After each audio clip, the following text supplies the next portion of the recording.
Hello and welcome to Your Neighbour. We appreciate you making the time to watch this video. I'm delighted today to be joined by Rachel Jordan-Wolfe from Hope Together to talk about her exciting new website and project, Prayer Hope Spaces, which is about prayer, which I will try really hard not to confuse. So Rachel, would you like to introduce yourself and the brilliant work that Hope Together does, please? Hi, so I'm Rachel Jordan-Wolfe. I'm the Assistant Director of Hope Together, and we work to resource local churches in mission and evangelism, particularly in unity, working together in areas and places. And yeah, that's it. Our big heart is evangelism, and that the things that we will do will help churches to reach people and bring them to faith. Yeah, I really like the rhythm of mission stuff that you present. I found that very helpful. So that's a different interview, I think. So Rachel, yes. Tell us about Hope Spaces and why you started this initiative.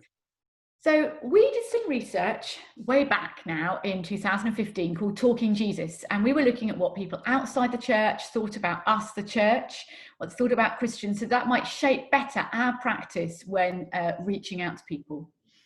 We also, whilst we were doing that, interviewed 1,500 practicing Christians, people who regularly attend church, part of a worshipping community, and they pray and read their Bibles. And we discovered that 41% of us said that either a spiritual experience or an experience of the love of Jesus was one of the things that had helped us be a key influence in our coming to faith. So I was sitting there and I was thinking, well, how can I help more people to experience God and, if you like, be on that journey, one of those key influences to bringing them closer to making that decision to follow Jesus? And I decided that prayer was probably the answer. If I could get more non-Christians to pray and experience God for themselves, more of them will go on that journey. It'd be a key influence in their coming to faith. So as a result, we thought, I sat there and I thought, well, how can we do prayer? How can we help more non-Christians pray? And we thought about prayer spaces in schools work so well. So many people pray there. But what happens when you're an adult? You don't go to school anymore and you can't get to the prayer space. So we decided we would create prayer spaces in community places. So we've teamed up with 24/7 Prayer, and we've worked on how to do that. We also thought that we'd use some of our big cathedrals. So we created this big Hope prayer wall to go around our cathedrals where people could write a prayer, leave a prayer of hope. And we kicked all this off, and all these ideas of prayer stations that you could run in a gazebo on the village green, or you could hire a shop on the high street. Maybe you could even put it up in your local library. But places where you could take, if you like, prayers, particularly around hope, into the community. And then that seemed like a great idea. We launched it in Durham Cathedral when they had the Luminaire Festival on, and 10,000 people prayed at the prayer wall using like these simple prayer cards. Many of them had never prayed before in their lives, but they were willing to give it a go. And so we were so excited to launch out of that. And that was sort of autumn last year. Fantastic. It's interesting, actually. I think I probably prayed the Lord's Prayer most days for a couple of years before I really knew Jesus myself. Just to add to the research, there's 1,501. That's really helpful, Marcus. Yeah. So what did you do to develop this idea from the kind of, okay, so you started in the cathedrals and the stuff. Where did it go next? Well, the idea was, shop fronts, gazebos, all these different places. And then, as we all know, our entire lives changed and we spent an awful lot of time on Zoom. And you cannot run a prayer station where people are going to like pick up a pen, write on a prayer card. All of that's gone because of COVID-19. And so we sat there, not to be stopped. We were like, well, where are people? We also looked at the research that was coming out of Christian Aid and Tearfront through Savanta ComRes that said more people than ever were praying. We're going to look at online worship. And we were like, we have to take Hope Spaces online. It's the obvious answer. So we looked at taking Hope Spaces online, and how could we do that? So we have created hopespaces.com. Love you to have a look at it. And this is, if you like, a prayer experience online. So when people are searching on how to pray, they'll find help on how to pray. The Hope Wall has been recreated there, where people can post a prayer, like on a little post-it Jiffy note. We created a film. I tried to think of how could I help someone who really needed help to pray, and we've done quite a dramatic film that we've had filmed, which involved our film cameraman jumping into pools of water. It's kind of loosely based on Psalm 18. He got really into it. So he jumps into water, he comes back out. It's hard to describe.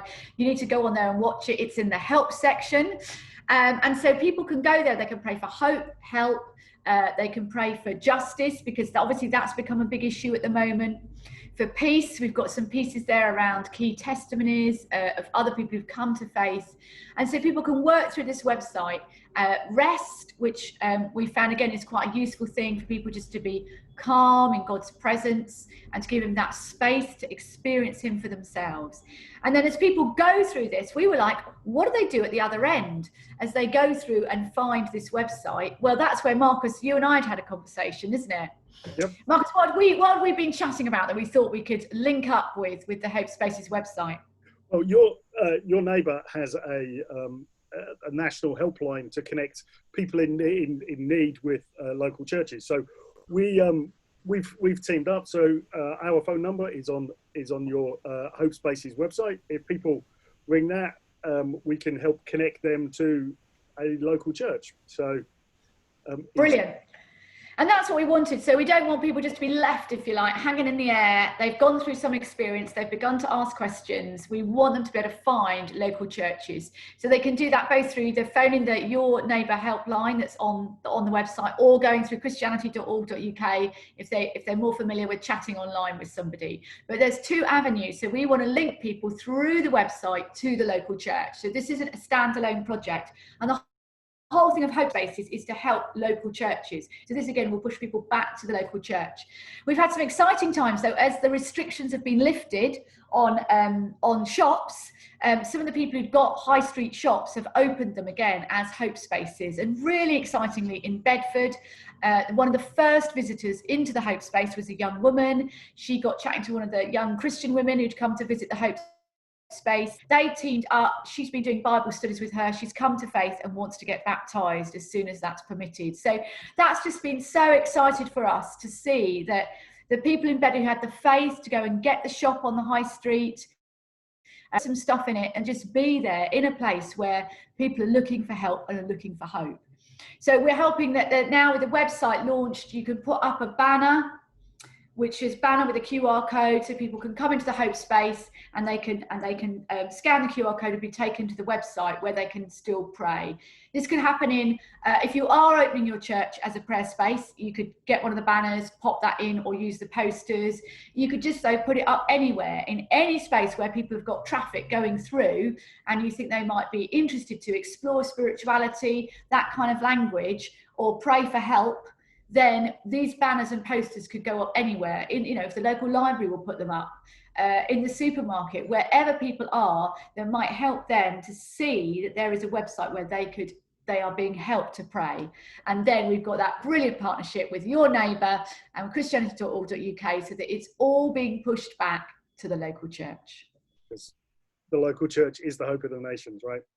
So how can local churches get involved and help spread the word?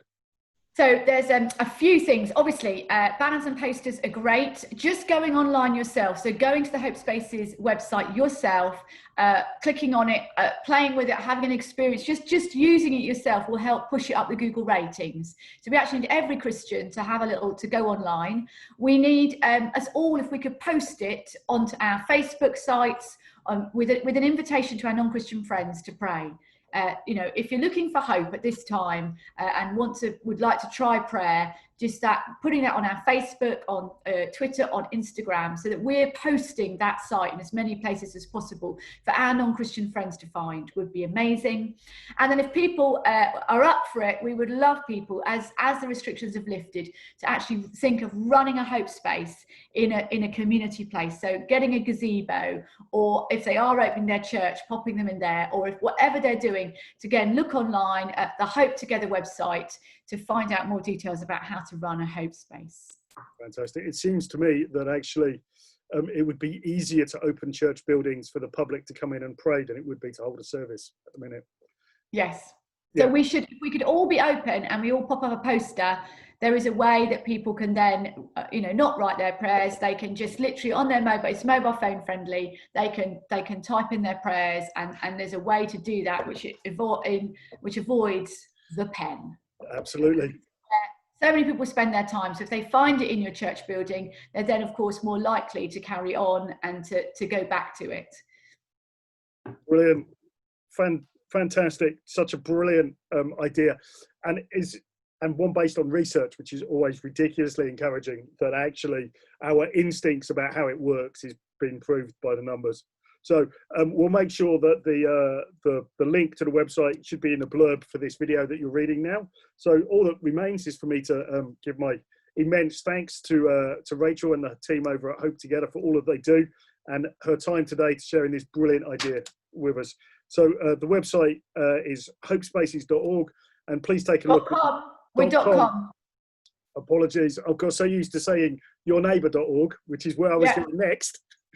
Please check out our website for updates on what we're up to as well. So hopespaces.com or yourneighbour.org. Rachel, thank you very much. God bless you, everybody. Thank you for your time and watching this.